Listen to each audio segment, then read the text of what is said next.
बहुत स्वागत आपका। आप देख रहे हैं प्राइम टीवी। मैं हूं आपके साथ अदिति मिश्रा। दिल्ली ब्लास्ट को 36 घंटे बीत चुके हैं। मृतकों की संख्या में इजाफा हो चुका है और इस सनसनीखेज ब्लास्ट की लाइव फुटेज भी सामने आ चुकी है। लेकिन टेरर के नेटवर्क का मकड़जाल सुलझने के बजाय उलझता जा रहा है। जैसे जैसे जांच आगे बढ़ रही है, एक और इंटरनल सिक्योरिटी के लूप होल सामने आ रहे हैं। सुरक्षा व्यवस्था सवालों के घेरे में है, तो दूसरी ओर नए नए आतंकी मॉड्यूल से पर्दा उठ रहा है। व्हाइट कॉलर टेरर के साथ साथ इस ब्लास्ट का जैश से जुड़ता कनेक्शन और लेडी टेरर का नेटवर्क, वहीं बांग्लादेश के रास्ते भारत में विस्फोटक लाने की खबर इस ओर भी इशारा कर रही है कि कहीं ये 28 अक्टूबर को लश्कर कमांडर की गीदड़ भपकी का नतीजा तो नहीं था, जिसमें सैफुल्लाह सैफ ने दावा किया था कि हाफिज सईद बांग्लादेश के रास्ते भारत में कुछ बड़ा करने वाला है। बहरहाल सुरक्षा एजेंसियां अपना काम कर रही हैं, जांच तेजी के साथ आगे बढ़ रही है, लेकिन सियासत भी पीछे नहीं है। जहां विपक्ष सरकार को घेर रही है, गृह मंत्री से इस्तीफे की मांग उठाई जा रही है, तो वहीं असम के मुख्यमंत्री हेमंत बिस्वा शर्मा के एक बयान ने इस मुद्दे पर राजनीति को नया डायरेक्शन दे दिया है, नई हवा दे दी है। दिल्ली में 12 लोग मारे गए, चीथड़े उड़ गए। कई शवों की हालत यह है कि शिनाख्त नहीं हो पा रही है। पहचान के लिए डीएनए सैंपल लिए गए हैं, टुकड़े बटोरकर डीएनए सैंपल के लिए भेजे गए हैं, लेकिन बेशर्मी की इंतहा हो चुकी है। आलम देखिए, संवेदनशीलता के इस दौर में भी हिंदू मुसलमान नजर आ रहा है। सुनिए पहले हेमंत बिस्वा शर्मा ने क्या कुछ कहा है। वो कलर कभी सेंस नहीं होता है। जो लोग वंदे मातरम नहीं गाते हैं वो लोग कभी भी भारतीय नहीं हो सकता है। अगर आप भारतीय नहीं हो सकता है, कभी भी आप भारत माँ को माँ नहीं समझ सकते हैं। तो इसीलिए हमें निरंतर सतर्क रहना चाहिए। और ये जो बात हमें बताया गया था कि एजुकेशन होने से सब कुछ ठीक हो जाएगा, वो नहीं। एजुकेटेड होने से वो लोग और ज्यादा बम बनाएगा। अगर मन में खोट है तो एजुकेटेड होने से भी वो लोग खराब काम ही करेगा। एजुकेटेड होने का गारंटी ये नहीं है कि वो अच्छा काम ही करेगा। और एक जो डॉक्टर अरेस्ट हुआ है, वो तो खुल्लम खुल्ला लाभ जिहाद में भी इन्वॉल्व होकर रहा था। तो एजुकेटेड होगा, ज्यादा पढ़ेगा तो आतंकी बनेगा, ये कह रहे थे असम के मुख्यमंत्री हेमंत बिस्वा शर्मा। किस तरह का ये बयान है। परमवीर अब्दुल हामिद से लेकर डॉक्टर एपीजे अब्दुल कलाम तक, ब्रिगेडियर उस्मान से लेकर डॉक्टर सलीम अली तक, एयर चीफ मार्शल हदीस से लेकर मोहम्मद रफी तक, भारत तो वो मुल्क है, वो देश है जिसकी मिट्टी को हर मजहब ने अपने खून पसीने के साथ मिलकर सींचा है। क्या सच में आतंकवाद का धर्म है, मजहब है? अगर है भी तो क्या चंद जिहादियों के जिहाद पर तमाम वीरों वैज्ञानिकों का योगदान भारी पड़ रहा है? क्या दिल्ली ब्लास्ट का कहां कनेक्शन? 12 मौतों पर क्यों छिड़ी है सियासत? एजुकेटेड यूथ क्यों चुन रहे हैं आतंक का रास्ता? और सबसे बड़ा सवाल, आतंकवाद पर कौन कर रहा हिंदू मुसलमान? इस पर चर्चा के लिए हमारे साथ तमाम अतिथि जुड़ रहे हैं। सबसे पहले अपने खास मेहमानों से आपका तारुफ करा देते हैं। विकास पांडे जी भारतीय जनता पार्टी से हमारे साथ अभी कुछ देर में ही जुड़ेंगे। विवेक पांडे जी समाजवादी पार्टी से हमारे साथ जुड़ चुके हैं। साथ ही साथ डिफेंस एक्सपर्ट शिवम शुक्ला जी और वरिष्ठ पत्रकार के तौर पर नितिन श्रीवास्तव जी हमारे साथ मौजूद हैं। चर्चा की शुरुआत करेंगे, लेकिन उससे पहले विपक्ष ने किस तरीके से निशाना साधा है सरकार के ऊपर और किस तरीके से गृह मंत्री अमित शाह से इस्तीफे की मांग की जा रही है, वो भी सुन लीजिए।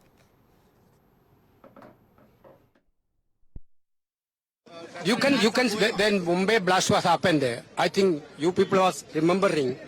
Then Home Minister was resigned that point of time. When UPF was in power, Mumbai blast was happened. That point of time, taking the moral responsibility of security, then Home Minister resigned. Now this is in the national capital, not in the Mumbai. This was happened in the national capital. Serious security failure was happened there. Our Home Minister every time saying in the Parliament that here there is no riots, there is no blast, we are free from all these things. Lying every time. Now in front of his eyes, very near to his office, this blast was happened. Government should come out with a clear-cut, proper inquiry, and they have to reveal the real reason to the nation. कोई व्यक्ति ऐसा लगता है जिसकी गतिविधियां संदिग्ध।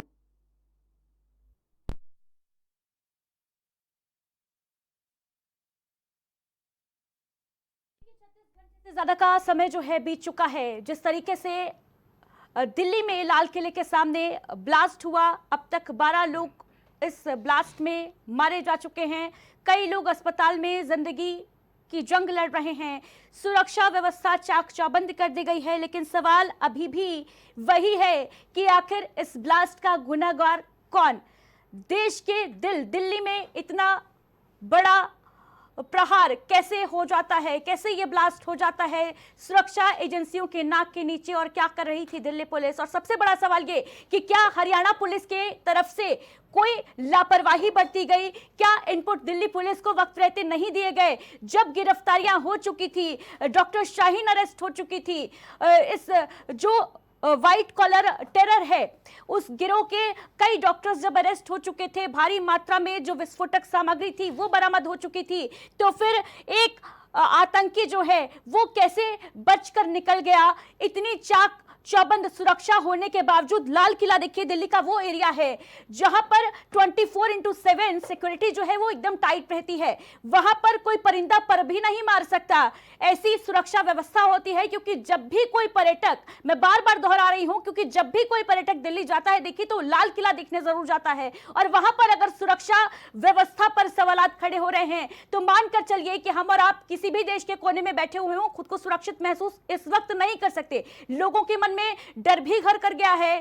कई लोग अपने ट्रेनों की, फ्लाइटों की टिकट जो उन्होंने करा रखी थी दिल्ली की, वो कैंसिल कर ली है, क्योंकि कहीं ना कहीं अब आम नागरिक के मन में ये डर जरूर है कि वो घर से बाहर निकलेगा तो वापस घर पहुंचेगा कि नहीं। जो मातम देश में पसरा हुआ है इस वक्त, चाहे उत्तराखंड की बात करें जहां के लोगों की, सिटीजन्स की मौत हुई इस ब्लास्ट में, चाहे उत्तर प्रदेश की बात करें जहां के 3-4 जो नागरिक हैं उनकी मौत हुई, उनके लिए ये जो दर्द है, ये जो संवेदनशीलता का माहौल है, जब उन्हें सहारा दिया जाना था, जब इस मुद्दे पर बात होनी थी, बहस होनी थी कि आतंकवाद की जड़ों को कैसे मिट्टी में मिलाया जाए, कैसे खत्म किया जाए, उस वक्त सियासत भी छिड़ी हुई है। और देखिए चर्चा में लौटते हैं, एक बार फिर अपने खास मेहमानों से तारुफ करा दें आपका, क्योंकि कुछ टेक्निकल फॉल्ट की वजह से ये देरी हुई है।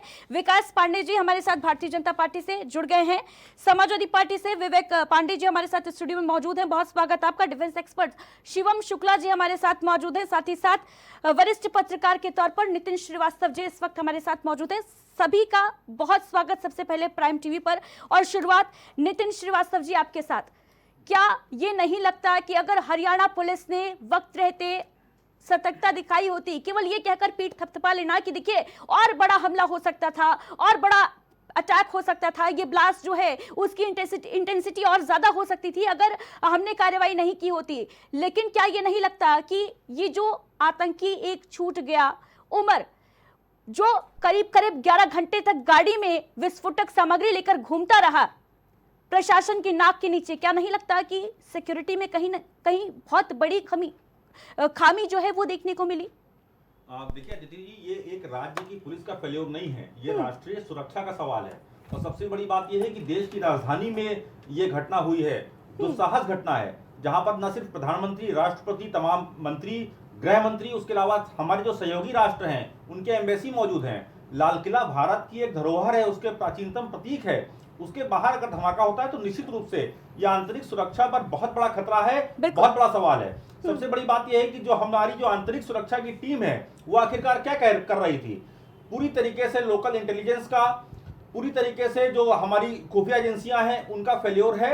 उसके बाद ये घटना घटी है। आपको भी पता है, किसी भी राज्य, किसी भी जिले, कहीं पर भी पुलिस की परमिशन के बगैर आप एक चौराहे पर गुमटी, एक चौराहे पर ठेला नहीं खड़ा कर सकते। आखिरकार इतना बड़े तादाद में विस्फोटक राष्ट्रीय राजधानी में आया कैसे? इसकी जांच होनी चाहिए। बिल्कुल। और देखिए नितिन श्रीवास्तव जी, क्योंकि ये भी जानकारी मिल रही है कि दिल्ली पुलिस तक इनपुट पहुंचे ही नहीं थे कि एक आतंकी जो है वो यहाँ से फरार हो गया है, उसकी तलाश की जानी चाहिए। कहीं ना कहीं एक जो क्रेडिट को लेकर घमासान छिड़ा रहता है पुलिस प्रशासन के बीच में भी, एजेंसियों के बीच में भी, कि हम क्रेडिट लेंगे पकड़ने का, हम पर्दाफाश करेंगे। कहीं ना कहीं एक reason, one of the reason ये भी नजर आ रहा है इस पूरे अटैक के पीछे। देखिए अदिति जी, अगर आप सुरक्षा की बात करेंगे तो सबसे पहले जो इनपुट मिला था वो जम्मू एंड कश्मीर पुलिस को मिला था।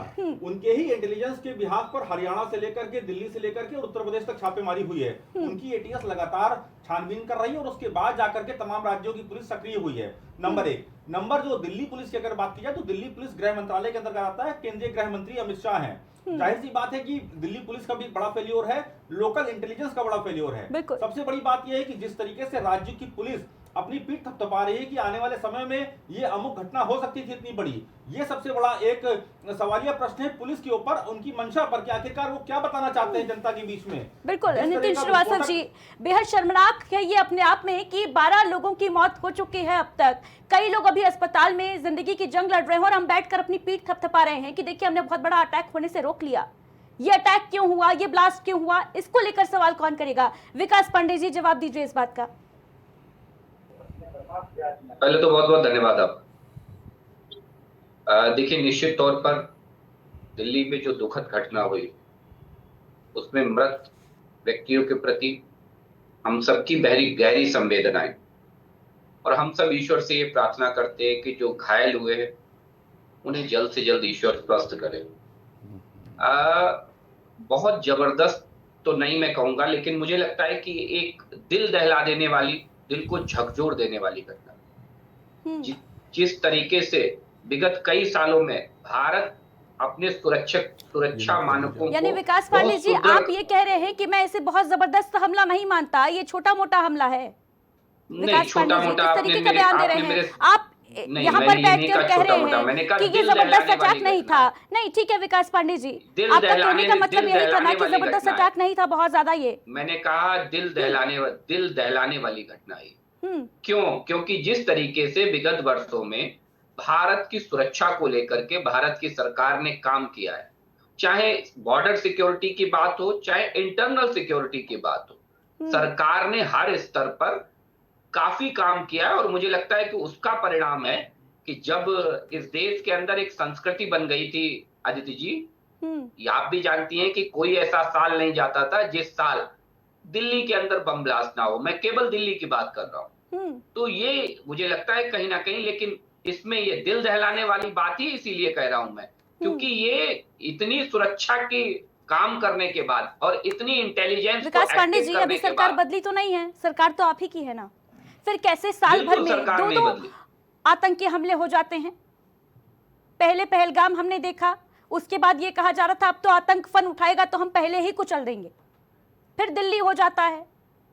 और आप कह रहे हैं बहुत जबरदस्त भी नहीं था। दूसरी तरफ आपके मंत्री हैं, असम के मुख्यमंत्री हेमंत बिस्वा शर्मा, किस तरीके का बयान दे रहे हैं? वो हिंदू मुसलमान करना आवश्यक है आपके लिए क्या, आपकी पार्टी के लिए? इतने संवेदनशील मुद्दे पर वो ये कहते नजर आ रहे हैं कि एजुकेटेड होंगे तो और बड़े आतंकी होंगे। क्या मैसेज देने की कोशिश की जा रही है? नहीं अदिति जी, मैं चाहूंगा कि 1 मिनट मुझे सुन लीजिए। देखिए, जहां तक हेमंत बिस्वा शर्मा के एजुकेटेड और बड़े आतंकी का सवाल है, ये उनका अपना बयान है, लेकिन इसी चीज में 2-3 चीजें और छुपी हुई। जहां तक आपको मालूम हो कि पूर्ववर्ती अटैक के बाद अक्सर ये कहा जाता था कि गरीबी है। देखिए, किसी भी आतंकवादी वारदात हो या किसी भी वारदात के सुरक्षा एक पहलू होता है, जांच पहलू होता है, लेकिन इसके साथ साथ एक आतंकवादी वारदात का सामाजिक पहलू भी होता है, एक वैचारिक पहलू भी होता है। और आप अगर इसे गौर से देखेंगी, समझेंगी, तो पहले ये कहा जाता था कि नहीं साहब, अशिक्षा और गरीबी के कारण लोग आतंकवाद की तरफ मुंह मोड़ते हैं, आतंकवाद की तरफ मुंह करके चलते हैं, मुंह कर देते हैं। लेकिन आज ये देखिए कि जिस तरीके से 6 डॉक्टर्स इसमें इन्वॉल्व हैं, आधा दर्जन डॉक्टर, ये बड़ा भयावह है। ये किस तरफ आतंकवादियों को प्रोत्साहित किया जा रहा है, किस लेवल पर? बिल्कुल बहुत भयावह है विकास पांडे जी, लेकिन सबसे ज्यादा भयावह बात तो ये है कि देश के अंदर ऐसे आतंकी पल रहे हैं, बढ़ रहे हैं और उनको बढ़ने दिया जा रहा है। सरकार आपके, विकास पांडे जी, गंभीर चिंता का विषय तो ये है। विवेक पांडे जी क्या कहेंगे इस पर? देखिए, मंच पे उपस्थित सभी सम्मानित पैनलिस्टों को पहले तो मैं नमन करूंगा और आपके दर्शकों से और आपके पैनलिस्टों से अपनी बातों को अनुमोदन के साथ अभिव्यक्त करने की अनुमति चाहूँगा। देखिए, मुझे लगता है कि ये एक नेशनल सिक्योरिटी का मामला है और नेशनल सिक्योरिटी के मामले पे किसी भी राजनीतिक बयान से बचने की आवश्यकता है, क्योंकि ये कहीं ना कहीं भावनात्मक और संवेदनात्मक विषय है। बिल्कुल। सबसे बड़ी बात यह है कि जब लोकल इंटेलिजेंस का फेलियर होगा तो 100% ये बात आएगी सामने कि सेंट्रल इंटेलिजेंस को इनपुट नहीं मिलेगा। कई बार ऐसा होता है कि इंटरनेशनल इनपुट जो मिलते हैं उससे सेंट्रल एजेंसीज को बेनिफिट मिलता है और वो लोकल इंटेलिजेंस को इन्फॉर्म करती हैं। तो ये एक पूरी तरह से चेन वर्क होता है, मतलब नीचे से ऊपर, ऊपर से नीचे की तरफ, दोनों तरफ से लयबद्ध तार की तरह का ये इसमें काम होता है। जिस तरीके से, उदाहरण के लिए समझा देता हूं मैं आपको कि सबसे बड़ा फेलियर कैसे होता है। अब उत्तर प्रदेश की बात कर लेते हैं। उत्तर प्रदेश की पुलिस की जो बात आती है, जैसे पुलिस का फेलियर आया है दिल्ली के ब्लास्ट में, जैसे पुलिस का भी फेलियर आ रहा है सामने। उत्तर प्रदेश में बॉर्डर स्कीम लागू है उत्तर प्रदेश पुलिस के ऊपर। अब उत्तर प्रदेश की बॉर्डर स्कीम जो है उसके कारण क्या होता है कि आपने उठाया, मेरठ के बच्चे को उठाया, इलाहाबाद ट्रांसफर कर दिया किसी ग्रामीण क्षेत्र में।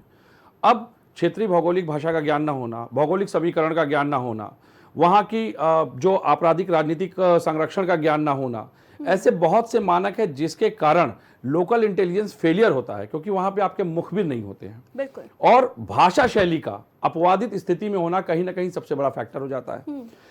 ये एक उदाहरण मैंने आपके सामने सिर्फ इसलिए रखा क्योंकि उत्तर प्रदेश इससे भी ज्यादा मुझे लगता है कि संदिग्ध और संवेदनशील है, जहां पे उत्तर प्रदेश की बॉर्डर स्कीम को तत्काल हटाने की आवश्यकता है। अगर भारत में इस तरह की घटनाएं लगातार हो रही हैं, उसके बाद भी अगर हम सही कदम सही समय पर ना उठाएं, तो मुझे लगता है कि ये कहीं ना कहीं फेलियर ऑफ लोकल इंटेलिजेंस नहीं, फेलियर ऑफ पॉलिटिकल इंटेलिजेंस है। क्योंकि कानून बनाने वालों की जिम्मेदारी है कि देश की रक्षा पे जब बात आए, प्रदेश की रक्षा पे जब बात आए, तो जो उचित मापदंड कदम उठाने चाहिए उसको समय रहते उठा लीजिए। बाद में केवल पछताने के सिवा, राजनीतिक बयानबाजी के सिवा कुछ नहीं बचता।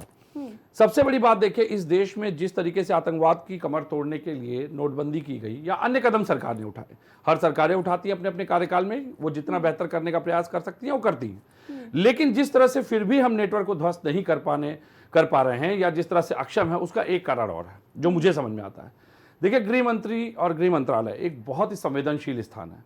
मुझे लगता है कि देश का गृह मंत्री, खास करके जब चुनाव हो, भारत में कहीं भी चुनाव हो, किसी भी राजनीतिक दल का गृह मंत्री हो, मुझे लगता है कि उसको अपनी कुर्सी नहीं छोड़नी चाहिए। क्योंकि ये आमतौर पे ये परिपाटी देखी गई है चुनाव के दौरान या अन्य किसी भी धार्मिक कार्यक्रमों के आयोजनों के दौरान या इंटरनेशनल डेलीगेशन, इस तरह की जब आपको इनपुट्स मिलते हैं या इस तरह की जब भारत में इतिहास आपका रहा है, तो मुझे लगता है कि आपको इंटेलिजेंस पे काम करने की जरूरत है। इंटेलिजेंस का मतलब केवल ये नहीं होता कि पेगासस के जैसे सॉफ्टवेयर के द्वारा केवल आप जजों की, विपक्षी राजनेताओं की या अन्य जिनसे आपको खतरा है उन लोगों की जांच करवाने में आप पूरी एजेंसीज को लगा दीजिए। तो मुझे लगता है कि एजेंसीज को पहले तो राजनीतिक दबाव से बाहर करना चाहिए।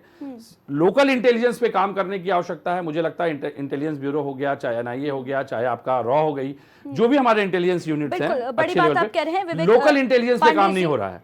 लोकल इंटेलिजेंस पे काम करने का मतलब है कि जनता के बीच उनके मुखबिर नहीं है, जो आपको सूचना दे, जिससे कि आपको समय पे इनपुट मिल सके।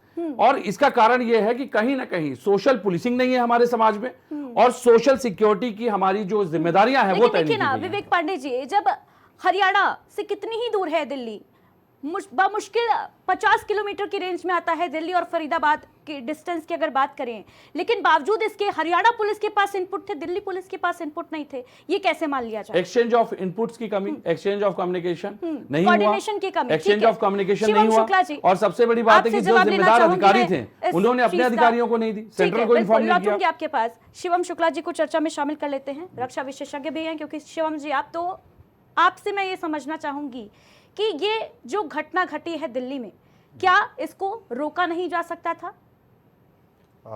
देखिए, मैं आपके चैनल के माध्यम से सभी दर्शकों को ये बात बताना चाहूँगा कि ऐसा नहीं है कि इस घटना को रोका नहीं जा सकता था। और जैसा कि देखा जा रहा है कि एनआईए की टीम हो या हमारी रॉ की टीम हो, आईबी की टीम हो, ये सभी टीम इस पर काम कर रही थी। अगर हम बात करें कि 10 तारीख को सुबह में जब हम देखते हैं कि 350 किलो आपका एक्सप्लोसिव आपको मिल रहा है फरीदाबाद में, और उसमें ऐसे वाइट कॉलर लोगों को पकड़ा जा रहा है, इन्वॉल्व हैं वो लोग जिन पर विश्वास करना मतलब असंभव के बराबर है। और ऐसी स्थिति में शाम को ही हमें खबर आती है कि दिल्ली से जस्ट जहां फरीदाबाद से 350 किलो आपका एक्सप्लोसिव पकड़ा गया और उसी के ठीक 30 किलोमीटर के दायरे में इतनी बड़ी दुर्घटना घट जाना वाकई में एक ये सिस्टम का फेलियर है। और इन्होंने अगर ये वक्त रहते इन चीज़ों को संभालते तो शायद इस दुर्घटना को बिल्कुल रोका जा सकता था। बिल्कुल, अगर वक्त रहते इनपुट्स जो है मिल गए होते, वक्त रहते एक्शन मोड में आ गई होती एजेंसियां, पुलिस, तो ये घटना जो है वो नहीं घटती, 12 लोग नहीं खोए होते हमने। और अभी हम इस पर चर्चा करने के बजाय इस बात के लिए पीठ थपथपा रहे होते अपनी एजेंसियों की कि कितना बड़ा अटैक होने से रोक लिया गया, कितनी बड़ी कार्रवाई कर ली गई। लेकिन शिवम शुक्ला जी, देखिए, एक मुद्दा भी जोरों शोरों से उठाया जाता रहा है, चाहे पहलगाम आतंकी हमले के बाद की बात करें या आज की बात कर लें, सुरक्षा एजेंसियां जो हैं उनको फ्री हैंड मिलना जरूरी है। बिल्कुल ज़रूरी है मैम। देखिए, इसमें सुरक्षा एजेंसीज को ऐसा नहीं है कि फ्री हैंड नहीं मिल रखा है, और वो जिस तरीके से सरकार की जो स्कीम है वो काम कर रही है, और जिस आपने देखा कि अगर ये 350 किलो एक्सप्लोसिव मिलना, उसी के साथ ही साथ में हथियारों का जखीरा मिलना, साथ ही में आप देख रहे हैं कि फिर 2900 किलो के लगभग एक्सप्लोसिव मिलना, ये कहीं ना कहीं एक आपकी टीम का टीम वर्क था, उन्होंने इस पे काम किया। और लेकिन दुर्भाग्यपूर्ण एक ये बात है कि शाम को एक ऐसी ये दुर्घटना घट जाती है। इसमें एक बहुत बड़ा फेलियर ये है कि हम इसको कार को हम स्कैन क्यों नहीं कर पाए। अगर वो इतनी बड़े वहाँ से आप ये फरीदाबाद से वो दिल्ली आ रहे हैं, या फिर वो ऑलरेडी दिल्ली में थे और इतना वो पहले किसी और जगह थे, फिर वो लाल किले तक पहुंचे, तो जब वो एक जगह से दूसरी जगह वो मूव हो रहे हैं, उस वक्त में उनको पकड़ ना पाना एक वाकई में बिल्कुल शिवम शुक्ला जी। और बड़ी बात तो ये है कि ये भी इनपुट्स थे कि i20 कार है, व्हाइट कलर की कार है, कौन उसमें बैठा है, ये तक इनपुट्स थे हरियाणा पुलिस के पास। लेकिन बावजूद इसके दिल्ली पुलिस तक इनपुट नहीं पहुंचता, और वहां पर वो जो हमलावर है, वो जो आतंकी है, वो बेहद बिना किसी डर के, बिना किसी दहशत के लाल किले के पास तक पहुंच जाता है, 11 घंटे कार में बताता है, बिना कार से बाहर आए। तो अपने आप में बहुत बड़ी चूक है। विकास पांडे जी, कैसे हो गई भाई ये चूक? आप तो कह रहे थे, चलिए ठीक है, पहलगाम आतंकी हमला हुआ तो आप ये कहकर बच निकले थे कि वहां पर तो देखिए बेसरन घाटी है, वहां सुरक्षा व्यवस्था इतनी ज्यादा दुरुस्त नहीं रहती है, कुछ इंटेलिजेंस इनपुट मिलने में चूक हुई, कुछ फेलियर हो गया हमारी तरफ से, उसको हमने स्वीकार भी कर लिया है। लेकिन राजधानी दिल्ली में ये हमला हो जाना, अभी तक कोई ऑफिशियल बयान भी नहीं सामने आया है कि हमला कैसे हुआ, क्या हुआ। ठीक है, वो जांच का विषय है, एजेंसियां अपना काम कर रही हैं, लेकिन इतनी बड़ी चूक हो जाएगी तो सवाल तो लाजमी है, खड़े होंगे ही। क्या हम यहाँ बैठकर अपनी सुरक्षा का दावा कर सकते हैं क्या? नहीं, देखिए, सुरक्षा का दावा बिल्कुल कर सकते हैं, लेकिन मुझे लगता है कहीं ना कहीं केवल फेलियर से जोड़ करके सारी सुरक्षा को कटघरे में खड़ा कर देना, ये भी मुझे लगता है कि सुरक्षा एजेंसियों के साथ भी जाती होगी। सबसे बड़ी चीज समझिए, फरीदाबाद में जिस तरीके से बड़े पैमाने पर विस्फोटक बरामद हुआ, ये कहीं ना कहीं इनपुट था, तो वो इनपुट के हिसाब से सुरक्षा एजेंसियों ने, जांच एजेंसियों ने, संबंधित एजेंसियों ने काम किया और वो विस्फोटक वहां बरामद किया। जैसा कि आपको भी पता होगा कि जो जांच धीरे धीरे आगे बढ़ रही है, तो तमाम सी चीजें खुल के आ रही हैं कि लगभग 200 जगह बम ब्लास्ट की ये साजिश रची जा रही थी। अब ये भी सुनने में आया, जो जांच हो रही है, जांच के बाद समझ में आया कि हड़बड़ी में जब डॉक्टर उमर को ये लगा कि वो पकड़े जा सकते हैं, गिरफ्तार हो सकते हैं, तो वो उसे लेकर के आगे निकले वहां सर। हाँ, निश्चित तौर पर फेलियर नहीं हुआ होता तो निश्चित तौर पर हम उन्हें डिटेन कर लेते, और मुझे लगता है कि ये वारदात में हमारे अपने 12 लोग नहीं गए होते। कहीं ना कहीं ये चीज कुछ ना कुछ फेलियर हुआ, कहीं ना कहीं। विकास पांडे जी, अगर सरकार आपकी नहीं होती, सत्ता में आप नहीं होते, तो शायद आप इतने इत्मीनान से ये बात नहीं बोल रहे होते। बहरहाल, नितिन श्रीवास्तव जी, आपके पास आना चाहूंगी, क्योंकि देखिए आज प्रधानमंत्री नरेंद्र मोदी भूटान से जैसे ही वापस लौटे, वो सीधे अस्पताल पहुंचे, घायलों को ढांढस भी बधाया, और उसके कुछ देर बाद ही प्रधानमंत्री नरेंद्र मोदी का एक ट्वीट भी आता है जिसमें वो एक बार फिर से ये स्पष्ट करते हैं, दोस्त behind the conspiracy will be brought to justice. क्या मैसेज है? क्या ऑपरेशन सिंदूर पार्ट 2 देखने वाले हैं हम? देखिए, देश की जनता जो है इसी उम्मीद के साथ बैठी हुई है कि नरेंद्र मोदी का जो व्यक्तित्व रहा है अब तक, और जिस तरह की लोग उम्मीद किए थे 2014 के चुनाव के बाद, 19 के चुनाव के बाद, 24 के चुनाव के बाद, उनको करके दिखाना चाहिए। हमारे पास आईबी है, एटीएस है, एनआईए है, सीआरपीएफ है, एनएसजी है, सबसे बड़ी बात जो James bond of India Ajit Doval NSA हैं, वो तक हैं। तो आखिरकार इतना बड़ा फेल्योर हुआ कैसे? इस बात को जवाब तभी मिल सकता है जब हम आतंकवाद पर एक ताबड़तोड़ और करारा प्रहार करके दिखाएं जनता को कि जिस तरह का अगर हमको आप परेशान करेंगे तो उसका रिटेलिएट ये हो सकता है। जिस तरह का हमने अभी हाल ही के दिनों में बीते पाकिस्तान पर हमला करके दिखाया था। सबसे बड़ी बात यह है कि जिस तरह की दुस्साहस घटना हुई है दिल्ली के भीतर, इस तरह की दुस्साहस घटना को अंजाम देने का मकसद सिर्फ और सिर्फ ये है कि केंद्र की सरकार को दहशत पे लिया जाए कि आप अन्य राज्यों की, अन्य जिलों की चिंता मत करिए, आपकी राष्ट्रीय राजधानी ही असुरक्षित है, जिसको कि हम लगातार टारगेट पर ले रहे हैं। सबसे बड़ी बात नंबर 1। नंबर 2 बात ये भी है, देखा गया है दीदी जी कि जब जब हमला होता है देश के भीतर या बॉर्डर पर या किस तरह की कोई गतिविधियां होती हैं, उसके बाद गृह मंत्रालय सक्रिय होता है, तमाम बैठकें बुलाता है। गृह मंत्रालय का अपना कोई रूटीन वर्क इस तरह का अब तक लेआउट नहीं देखने को मिला है कि हर 3 महीने पे, 1 महीने पे वो एक सुरक्षा को लेकर के, आंतरिक सुरक्षा, बाहरी सुरक्षा को लेकर के बैठक करता दिखाई दे। आपने भी देखा होगा अमित शाह जी गृह मंत्री जरूर हैं, लेकिन जितना वो पॉलिटिकल एक्टिविटीज में अपने आप को इन्वॉल्व रखते हैं, अगर वो सुरक्षा को देखते हुए इन्वॉल्वमेंट रखते तो मुझे लगता है कि आज ये स्थिति ना होती जो कि भारत के भीतर दिखाई दे रही है। बिल्कुल, अगर इन्वॉल्वमेंट होता, आपका कहना यह है गृह मंत्री का, अगर वो बिहार चुनाव में नहीं बिजी होते साफ तौर पर तो अभी ये स्थिति नहीं होती। ठीक है, इसके बारे में समझेंगे। शिवम शुक्ला जी, अभी देखिए ये माना जा रहा है कि जैश से कनेक्शन पॉसिबिलिटी इसकी ज़्यादा है, क्योंकि डॉक्टर शाहीन जिसके कनेक्शन लखनऊ से भी जुड़ते हुए नजर आ रहे हैं, उसने यह कबूल किया है कि एक बड़ी साजिश को अंजाम देने के फिराक में हम थे। और दूसरी चीज़, सबसे अहम चीज़ ये है कि जैश का जो महिला विंग तैयार किया जा रहा था, जिसकी जिम्मेदारी सादिया अजहर को दी थी मसूद अजहर ने, क्या ये माना जाए कि ऑपरेशन सिंदूर के दौरान मसूद अजहर को जो भारतीय सेना ने खून के आंसू रुलाया, उसका बदला लेने के लिए ये साजिश रची गई पूरी? देखिए, ये कहना कोई अलग बात नहीं होगी, ये बिल्कुल इस बात से इत्तेफाक रखती है ये दुर्घटना। और जैसा कि आपने देखा कि सबसे पहले क्या हुआ, सबसे पहले डॉक्टर आदिल ये जम्मू कश्मीर से पकड़ा जाता है, और जब ये आपका एक्सप्लोसिव हमें हमारी इंटेलिजेंस को मिलता है तो हमने देखा कि उसके ठीक कुछ ही दिन पहले आपका डॉक्टर आदिल जम्मू कश्मीर में जैश के पोस्टर लगाते हुए पकड़े गए। और जब वो पकड़ा गया और जब उससे इतनी इसकी पूछताछ हुई, जब भाई अगर जैश के वो पोस्टर लगा रहा है और उसी के साथ में उसी के निशानदेही पर इतना बड़ा एक्सप्लोसिव मटेरियल मिलता है, तो इसका बिल्कुल अंदाजा लगाया जा सकता है कि ये जैश आतंकी उससे बिल्कुल मिला जुला ही घटना है ये। जी ठीक है, लेकिन देखिए एक और एंगल ये भी सामने आ रहा है, क्योंकि अभी ये भी खबर सामने आ रही थी सूत्रों के हवाले से कि बांग्लादेश के रास्ते विस्फोटक जो हैं उनको एंट्री दी गई भारत में।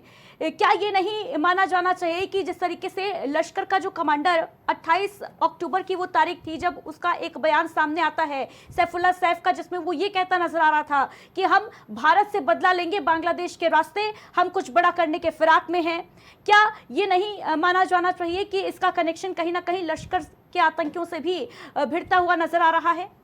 देखिए, अभी जिस तरीके से ये घटनाएं घट रही हैं, जिस तरीके से हमारे सामने परत दर परत उभर रही है, उससे हम देख पा रहे हैं कि अगर आप बात करें पाकिस्तान की, तो जब ये पहलगाम का अटैक हुआ और हमने ऑपरेशन सिंदूर को हमारी भारतीय फौज ने अंजाम दिया, उसके बाद से इन्होंने इतने सारे हमारे सामने बयान आए हैं पाकिस्तान के, जो उन्होंने कायराना हरकत की, उसके बाद ये जो इनकी दुर्घटनाओं को इन्होंने अंजाम दिया और जिस तरीके से हमारी पूरी इंटेलिजेंस ने काम किया, हमारी भारतीय सेना ने दमखम दिखाया, उसके बाद अगर आप देखें कि किस तरीके से बांग्लादेश की हम बात करें या अफगानिस्तान की बात करें या पाकिस्तान की बात करें, तो हर तरीके से इनके कनेक्शंस कहीं ना कहीं एक साथ जुड़े हुए हैं। तो ये बात कहना कि इनका इन्वॉल्वमेंट नहीं है, तो ऐसा तो नहीं है, इनका इन्वॉल्वमेंट जरूर है। साफ तौर पर ये कहा जा सकता है कि इस वक्त जो बॉर्डर एरियाज है उनकी सिक्योरिटी का जो मसला है वो बहुत ज़्यादा इंपॉर्टेंट इसलिए भी हो जाता है क्योंकि देखिए बिहार का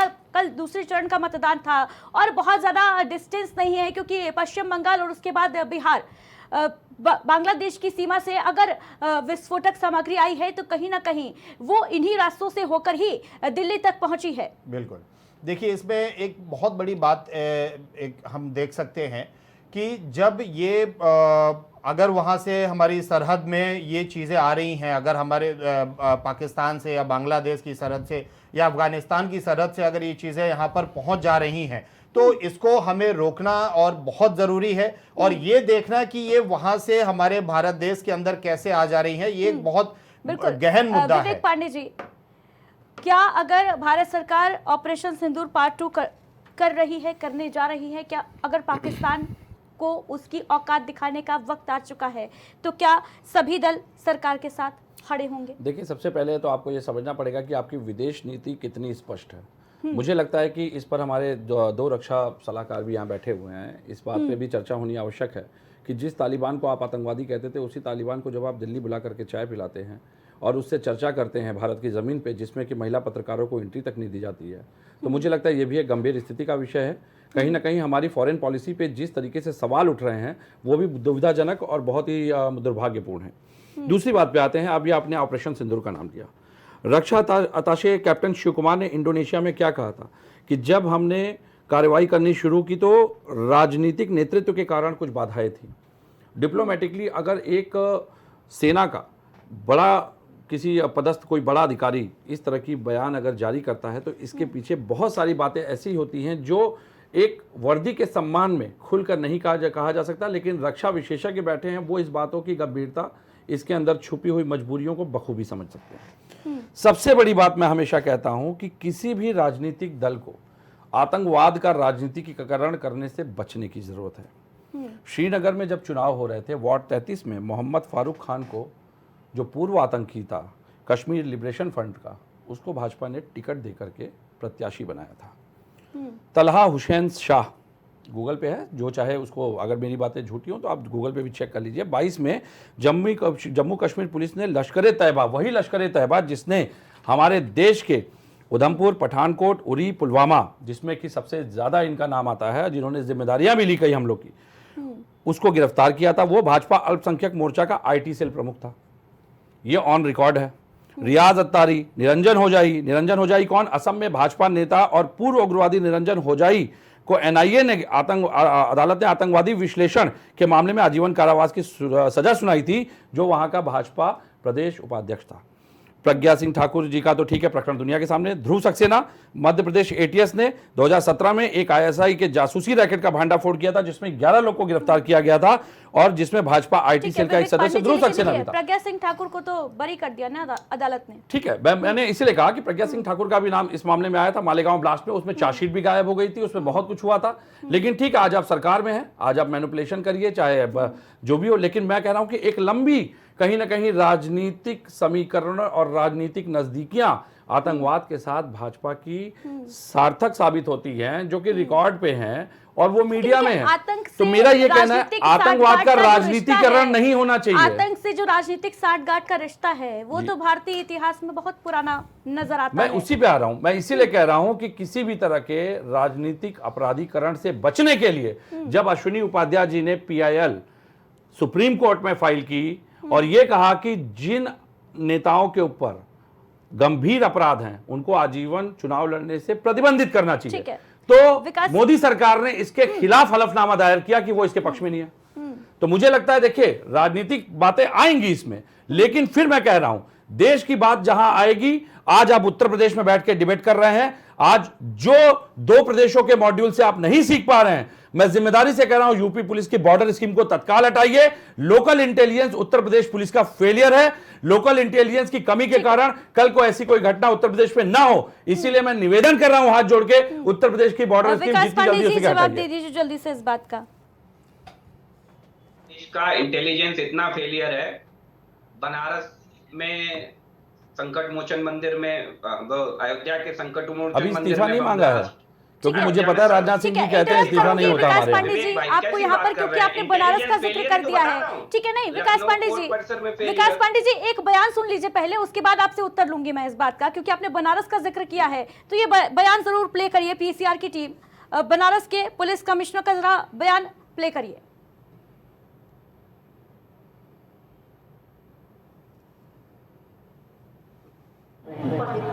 कोई व्यक्ति ऐसा लगता है जिसकी गतिविधियां देखने में वो लगता है कि हमारे उत्तर प्रदेश का नहीं है, कहीं बाहर का है, पाकिस्तान साइड का दिखता है, बलूचिस्तान टाइप का ऐसा लगता है। तो ऐसे ठीक है, लोगों की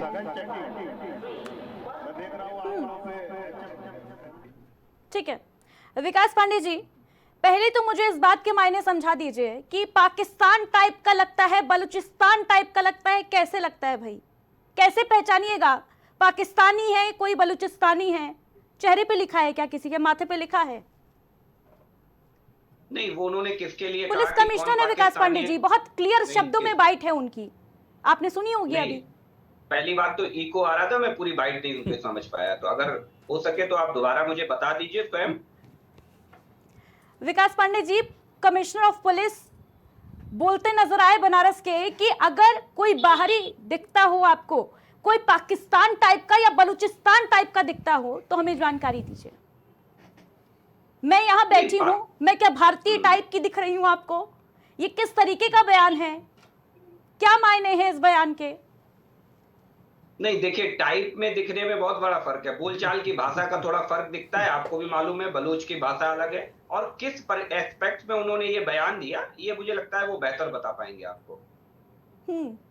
ठीक है, क्या कहेंगे इस पर शिवम शुक्ला जी आप?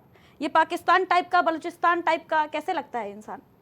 देखिए, ये बता पाना कि वो पाकिस्तानी दिख रहा है कि बलूचिस्तानी दिख रहा है, ये कह पाना या पहचान पाना बिना आईडी कार्ड के, तो शक्ल देख के या सूरत देख के तो पहचान पाना बड़ा मुश्किल ही होगा। और ऐसे अगर वो बयान दिया है तो मुझे नहीं पता उनका इसके पीछे क्या मकसद है, या उन्होंने पूरा क्या बयान है उनका, ये जब तक पूरा नहीं सुन सकते हम लोग तब तक नहीं समझ सकते हैं कि आखिरकार क्या है ये। लेकिन मेरा बस आपसे ये कहना होगा आपके टीवी चैनल के माध्यम से कि हम लोग ये किस तरीके की दुर्घटनाएं जो घट रही हैं, हम इसको कैसे देखते हैं, इसको कैसे आगे रोका जा सकता है, इसके लिए हमारी इंटेलिजेंस किस तरीके से स्कीम बना रही है, क्या सिस्टम बना रही है। आप देखिए, आप आज का जो ये 10 तारीख का जो आपकी ये दुर्घटना है, दुर्भाग्यपूर्ण दुर्घटना है, इसमें जिस तरीके के मटेरियल को यूज़ किया जा रहा था, अभी तक शायद ऐसा कोई मटेरियल अभी इसके पहले धमाकों में बहुत ही कम देखने को मिला है। आप देखिए कि उन्होंने किस तरीके से अमोनियम नाइट्रेट को फ्यूल ऑयल बनाकर और इतनी बड़ी दुर्घटना को ये अंजाम देने जा रहे थे, और जो कि एक दुर्घटना घटी भी। आप इसको किस तरीके से रोका जाएगा, और सबसे बड़ी बात ये कि आप इनको कैसे पहचानेंगे। अगर आप देखिए कि जब ये व्हाइट कॉलर वाले लोग, ऐसा हम सभी जानते हैं कि हमारे यहाँ पर ये एक बात सभी लोग समझते हैं कि जो एडुकेशन है वही हमें रेडिकल होने से बचाती है, लेकिन यहाँ तो हम देख पा रहे हैं कि डॉक्टर्स को भगवान का दूसरा रूप कहा जाता है, और ऐसे में ये घटना घट जाना, और डॉक्टर्स शिवम जी, बड़ी बात ये भी है एक कि अभी तक माना जा रहा था कि जो इंजीनियर्स होते हैं, क्योंकि जो लादेन वाला एक मॉड्यूल था, उसामा बिन लादेन इंजीनियर था, उसके बाद आतंकी बना, तो ये माना जा रहा था कि इंजीनियरिंग के छात्रों में ज्यादा रेडिकलाइजेशन होने के चांसेस होते हैं, लेकिन डॉक्टर्स जिन्हें भगवान का स्वरूप माना जाता है वो अब इस गिरोह में शामिल होते नजर आ रहे हैं। उनके अंदर ये आतंक वाला जो मॉड्यूल है वो कैसे समा रहा है, क्या इसके पीछे जड़ें हैं, कितनी स्ट्रांग है, इस पर कहीं ना कहीं अब जांच का विषय भी है, और आवश्यकता इस बात की भी है कि जिन यूनिवर्सिटी से तार कनेक्ट होते नजर आ रहे हैं वहां पर भी एक काउंसलिंग सेशन जो है वो चलाकर ये देखने की आवश्यकता है कि इसका इम्पैक्ट कितने लोगों पर पड़ चुका है। नितिन श्रीवास्तव जी, जवाब लेना चाहूंगी इस बात पर आपका। देखिए, ये बहुत ज़रूरी है कि आखिरकार ऐसे यूनिवर्सिटीज़ में ऐसे तमाम कैंपेन चलाए जाएं ताकि इस ओर लोग जो है आकर्षित ना हो, उधर ना जाएं। सबसे बड़ी बात ये देखने को मिली है अदिति जी कि जिस तरह का घटनाक्रम और स्वरूप बदला है आतंक का मकसद एक है, आतंक की जात एक है, आतंक का कोई मजहब नहीं है, आतंक होता है। नंबर 1। नंबर 2, जिस तरह का माहौल और जिस तरह का रूप बदला है आतंकवाद का और उनके प्रयोगों का, जैसे डॉक्टर्स पकड़े गए, इसके पहले आपने देखा होगा कि कुछ दिनों पूर्व दक्षिण भारत में जो एक कैंपेनर थे, अपने मुहिम चलाते थे डिजिटल टीवी के माध्यम से, वो भी पकड़े गए थे। तो उसके बाद जो गृह मंत्रालय है या जो तमाम फोर्सेज है उनको एक सघन निगरानी करनी पड़ेगी कि आखिरकार ऐसे लोगों को चिन्हित किया जाए। 2013 से लेकर 13 के बाद से वो गायब थी डॉक्टर जो लखनऊ से गिरफ्तार की गई है, लखनऊ की रहने वाली हैं, और 19 में जाकर के 21 में उनकी बर्खास्तगी की गई है कॉलेज की ओर से। तो ऐसे में इन सब संदिग्धों एक्टिविटीज पर भी नजर रखनी होगी कि आखिरकार जो पर्टिकुलर लोग बिल्कुल। और सबसे बड़ी बात नितिन श्रीवास्तव जी ये भी है कि वो जो डॉक्टर है वो हमेशा से टॉपर रही है, अपने क्लास की टॉपर रही है, फिर सीपीएमटी का एग्जाम क्रैक करती है, मेडिकल कॉलेज से पढ़ाई करती है, एमबीबीएस करती हैं, एमडी करती हैं, प्रोफेसर बनती हैं, यूपीपीसीएस का एग्जाम क्रैक करती हैं। तो ये कोई आम बात नहीं है। और इसके बाद इस तरीके की गतिविधियों में संलिप्त होना कहीं ना कहीं ये इशारा कर रहा है कि कहीं ऐसे वर्ग को टारगेट करके उनका ब्रेन वॉश करने का कोई काम तो नहीं चल रहा है देश के अंदर। विकास पांडे जी, घुसपैठिया घुसपैठिया घुसपैठिया, ये लगातार हम शब्द सुनते आ रहे हैं। घुसपैठियों पर लगाम कसने की बात भी बार बार दोहराई जा रही है और अभी बिहार इलेक्शन में तो घुसपैठियों का जितना जिक्र हुआ है शायद ही पहले कभी हुआ हो, लेकिन बावजूद इसके बॉर्डर की सिक्योरिटीज पर अब सवालात जो हैं खड़े हो गए हैं। नहीं, देखिए, बॉर्डर की सिक्योरिटी पे अगर सवालात हैं, जैसे आपने बांग्लादेश का जिक्र किया, निश्चित तौर पर विगत दिनों से बांग्लादेश के हालात काफी असामान्य हैं और मुझे लगता है जिस तरीके से वहां पे चीजें घटित हो रही है तो सरकार हर पहलू पर काम कर रही है, हर स्तर से जांच कर रही है और जांच के बाद आपने प्रधानमंत्री जी के ट्वीट का जिक्र किया और माननीय प्रधानमंत्री जी ने पहले भी जो कहा वो करके दिया। घटना हुई और घटना की जितनी भी इसके लिए क्षोभ व्यक्त किया जाए वो कम है, लेकिन घटना के बाद जो इसमें इन्वॉल्व लोग हैं उन्हें किसी भी प्रकार से ना बख्शने की पद्धति है हमारी और मुझे लगता है कि इसी ठीक है विकास पांडे जी, लेकिन आगे भी काम नहीं, करेगी। ठीक है विकास पांडे जी, लेकिन देखिए पिछली बार जब पहलगाम, दहला, बेसरन घाटी में जो आतंकी हमला हुआ उसके बाद हमने ऑपरेशन सिंदूर को अंजाम दिया। हमने ये कहकर पीठ थपथपा ली, बहुत बड़ा ऑपरेशन हमने किया, 9 आतंकी ठिकानों को नेस्तनाबूद भी कर दिया, मिट्टी में मिला दिया आतंकियों को। लेकिन देखिए जब तक जड़ पर प्रहार नहीं किया जाएगा तब तक ये पॉसिबिलिटी तो बरकरार रहेगी ना कि हम ऑपरेशन सिंदूर चलाते हैं, फिर आतंकी हमले के फिराक में हमारे घर के अंदर घुस के, हमारे दिल के अंदर घुस के प्रहार करके चले जाते हैं, उसके बाद फिर हम दूसरा ऑपरेशन चलाएंगे, फिर उधर से अटैक होगा। इससे तो बेहतर यही है ना कि हम उसकी जड़ी को समाप्त कर दें। क्या समय आ चुका है अब? देखिए, समय तो बहुत पहले था और मुझे लग रहा है कि आतंक पर फाइनल काउंटर तो बहुत पहले ही हो जाना चाहिए था, लेकिन जिस तरीके से आपको भी पता है कि आतंकवादियों को भटके हुए युवा कह दिया जाता था और मुझे लगता है कि जिस तरीके से आपको मालूम है कि आतंकवादी की मौत पर देश के बड़े बड़े नेता आंसू बहा दिया करते थे, तो मुझे लगता है विकास पांडे जी, सरकार तो इस वक्त आपकी है ना, आपके पास तो पूरी पावर है, सत्ता में है आप विकास पांडे जी, फिर कोई आंसू बहाए या कुछ भी करे, आतंकवाद को ध्वस्त करना तो आपके हाथ में है। क्यों देरी हो रही है फिर? अगर हम, मुझे लग रहा है मैं तो वही कह रहा हूँ ना आपसे कि आतंकवाद को अगर ध्वस्त करने के लिए भारत की सरकार अगर अपने रवैये में बदलाव नहीं कर रही होती, नरेंद्र मोदी जी ने बदलाव नहीं किया होता, तो क्या आपको देखने को सुनने को मिलता? क्या आज आप कह रही होती क्या ऑपरेशन सिंदूर 2.0 आ सकता है? विकास पांडे जी, मैं तो तब से यही कह रही हूँ चीख चीख कर कि अभी अगर ये दिल्ली ब्लास्ट को होने से पहले ही टाल दिया गया होता, सुरक्षा एजेंसियां अलर्ट हो गई होती, दिल्ली पुलिस ने अपना काम कर दिया होता, तो हम अभी बैठ के पीठ थपथपा रहे होते, सरकार की भी और एजेंसियों की भी और दिल्ली पुलिस की भी। विकास पांडे जी, नहीं, सरकार का काम है और मुझे लगता नहीं है कि इसके लिए आप सरकार की पीठ थपथपा रही होती, आप बिल्कुल नहीं थपथपा रही होती, आप उसे टेक इट इजी लेकर के आगे बढ़ जाती। लेकिन निश्चित तौर पर घटना हुई है, इसीलिए हम आप चर्चा कर रहे हैं, लेकिन घटना के बाद सरकार की प्रतिक्रिया क्या है? यानी चर्चा हो इसलिए घटना होना जरूरी है। ठीक है शिवम जी, से काम करेगी, जवाब ये लेना बहुत चाहूंगी महत्वपूर्ण है। ये जो सियासतीकरण हो रहा है, राजनीतिकरण हो रहा है इस पूरे घटनाक्रम का, इससे पहले पहलगाम में भी हमने देखा है, कुछ नया नहीं है इसमें, लेकिन क्या ये नहीं लगता कि इससे इतर इस बात पर इस बार आतंक की जड़ पर प्रहार करने की आवश्यकता है, जड़ से खत्म करने की आवश्यकता है आतंकवाद के अड्डे को? देखिए, ये बिल्कुल सच बात है कि आतंक, जैसा कि जब पहलगाम अटैक हुआ और हमारे जो वर्तमान सरकार है, उनके जो मेन लीडर्स हैं, उनका जब ये स्टेटमेंट आता है कि इस बार हम हर हाल में आतंकवाद को उखाड़ फेंकेंगे, और जिस पर उन्होंने काम भी किया, लेकिन जितना उन्होंने बोला फिलहाल अभी उतना तो नहीं हो पाया है। आप देखिए कि बहुत सारी ऐसी कंट्रीज़ हैं जहां पर एक भी आतंकवादी घटनाएं घट पाना बहुत मुश्किल वाली बात होती है। हमारी सिक्योरिटी में ऐसा क्या लूप होल है जहां से इस तरीके की दुर्भाग्यपूर्ण घटनाएं घट रही हैं?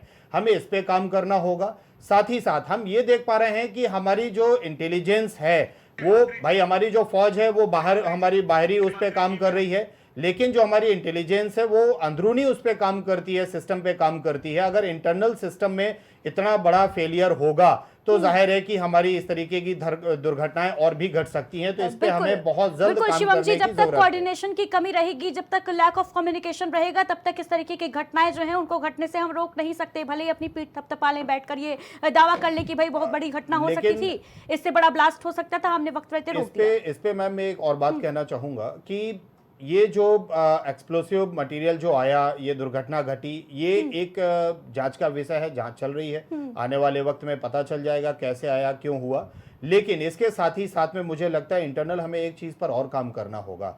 जो हम आज एजुकेशन बच्चों के अंदर दे रहे हैं, जिस एजुकेशन पर हम काम कर रहे हैं, हमारी सरकार काम कर रही है, हम लोग काम कर रहे हैं, पेरेंट्स काम कर रहे हैं, टीचर्स काम कर रहे हैं, हम लोग इस समय बच्चों को सिर्फ मेधावी हम बनाने पर काम कर रहे हैं, उनके स्कोर कार्ड पे काम कर रहे हैं। हम ये सोच रहे हैं कि बच्चा हमारा हमेशा हर चीज में अव्वल आता रहे, क्लास में अव्वल आता रहे। लेकिन आप ये देखिए कि बहुत एजुकेशन आपको मिल जाती है, बहुत अच्छी बात है और मिलनी भी चाहिए। उससे हमें बहुत सारे फायदे होते हैं और फायदों के साथ में वो हमारे समाज के लिए बहुत जरूरी है। लेकिन साथ ही साथ में हमें उनके अंदर जो उनकी सोच है, उनका दिल है, उसके अंदर हमें मानवीकरण जो होता है वो हमें करना पड़ेगा। उनके अंदर संवेदनशीलता होनी चाहिए, उनके अंदर जिस शिवम तरीके जी से बड़ी बात आप कह रहे हैं, क्योंकि देखिए एक वो भी दौर था जब एजुकेशन के साथ साथ मोरल वैल्यूज भी भरे जाते थे छात्रों में, उसकी भी अलग से बुक्स होती थी जो मोरालिटी का पाठ पढ़ाती थी, लेकिन आज के दौर में वो कहीं ना कहीं मिसिंग नजर आता है। विवेक पांडे जी, फाइनल कमेंट जल्दी से दीजिए अपना। देखिए, मुझे लगता है कि ये देश का दुर्भाग्य है और देश में पहली बार ऐसा हो रहा है कि देश में अपने घर के अंदर मातम मनाया जा रहा है और हमारे देश के प्रधानमंत्री जन्मदिन मनाने पहुंचे हैं। मुझे लगता है ये भी राजनीति में कभी इस तरह का दुर्भाग्यपूर्ण नहीं देखा गया, कभी इस तरह का चरित्र। और जब अभी आपने जो मोरालिटी की बात आई, जो आपने अभी कहा कि बच्चों को मोरालिटी सिखाने की बहुत ज़रूरत है, मेरा कहना है कि एक प्रकरण हुआ था, आपको याद होगा 1986 का केस है, सुप्रीम कोर्ट ने उसमें बहुत ही अहम जजमेंट दिया था। बिजो इमैनुअल वर्सेस केरल राज्य का वो जजमेंट है जी, गूगल पे अवेलेबल है, सभी लोग उसको पढ़ सकते हैं, उसकी डिटेल्स भी देख सकते हैं। उसमें जिस तरह से आज वंदे मातरम, मैं कहता हूँ वंदे मातरम एक समुदाय के ऊपर थोपने का प्रयास और वंदे मातरम स्वेच्छा से गाने की अभिव्यक्ति, दोनों बातों में बहुत महीन लकीर का अंतर है। लेकिन सुप्रीम कोर्ट के जजमेंट को ओवर रूल करके जब आप किसी की धार्मिक भावनाओं को जानबूझ करके चोटिल करने का प्रयास करेंगे, तो मुझे लगता है कि वहां पे मोरालिटी आप कैसे सिखाएंगे, इसको भी जरा स्पष्ट करना पड़ेगा इस मंच को। बिल्कुल दूसरी विवेक बात- पांडे जी, दूसरी और अभी बात- हमने देखिए असम के मुख्यमंत्री का बयान भी सुना। बिल्कुल मैं क्लोजिंग किस तरीके स्टेटमेंट से पे आ रहा हूँ, नफरती हाँ, बयान क्लोजिंग स्टेटमेंट पेश पे आ कर रहा रहे थे वो। हूँ। हाँ, मैं फिर आपको रिपीट कर रहा हूँ, मैं इस मंच पे आज बोल के जा रहा हूँ आपके सामने कि इस सारी घटनाओं से आपको सीख करके तत्काल प्रभाव से उत्तर प्रदेश की बॉर्डर स्कीम को हटाना जरूरी है, जो यूपी पुलिस पे थोपी गई है। अनैतिक बॉर्डर स्कीम है। आप किसी भी इंटेलिजेंस की बात करिए, सोशल पुलिसिंग की बात करिए, चाहे भाषा शैली की बात करिए। अब आप एक छोटा सा उदाहरण देखिए, मेरठ की भाषा शैली अलग है। वहाँ का जवान जब इलाहाबाद जा करके वहाँ के लोगों से बात करता है तो उनको लगता है कि बहुत अकड़ के बात कर रहा है, क्योंकि भाषा शैली वैसी है। बुंदेलखंड पोस्टिंग, बुंदेलखंड वाले को आप भेज दीजिए पूर्वांचल में, आजमगढ़, जौनपुर जैसे जिलों में भेज दीजिए, वहाँ के लोगों को लगेगा कि झगड़ा हो जाएगा अभी। तो मुझे लगता है कि सबसे पहले तो सोशल पुलिसिंग की बात होनी चाहिए, क्योंकि बेसिक सिक्योरिटी ग्राउंड हमारा यहीं से शुरू होता है। उसके बाद नेशनल सिक्योरिटी तक जो हमारी एक जो लैक ऑफ कोऑर्डिनेशन की बात आई दो स्टेट के बीच में, इसकी जिम्मेदारी तय होनी बहुत जरूरी है। क्योंकि क्या होता है कि आईएएस, पीसीएस या जो ऊपर के प्रशासनिक अमले के अधिकारी हैं वो सिंडिकेट में रहते हैं, वो कहीं ना कहीं नेक्सस को वो आप ब्रेकआउट नहीं कर पाते, जिम्मेदारियां तय नहीं होती वहां पे। इसी वजह से इस तरह का लूपहोल जब सामने आता है तो भी किसी अधिकारी को कभी बर्खास्त नहीं किया जाता है, उसको या लंबी छुट्टी पे भेज दिया जाता है या उसको सस्पेंड कर दिया जाता है। लूपहोल्स पर ध्यान देने की आवश्यकता है, बचाने का प्रयास करते हैं नेक्सस के लोग। जल्दी से आपका फाइनल कमेंट लूंगी।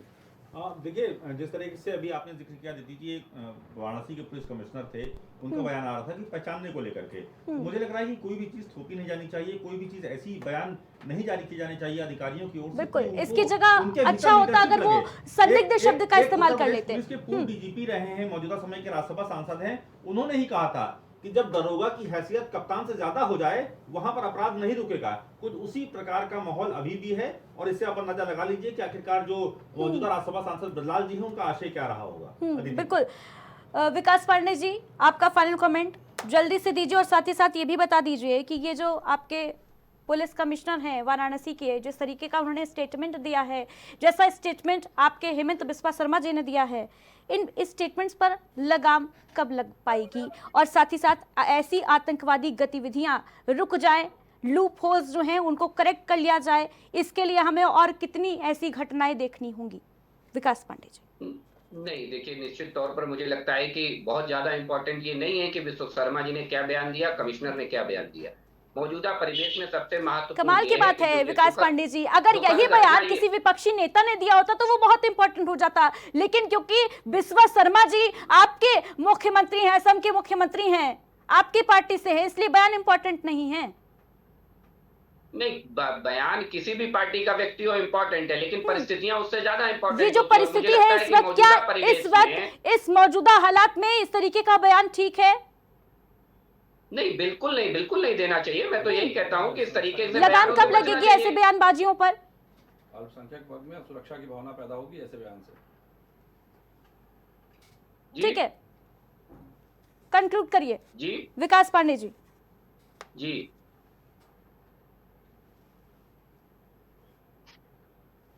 विकास पांडे आवाज आ रही है?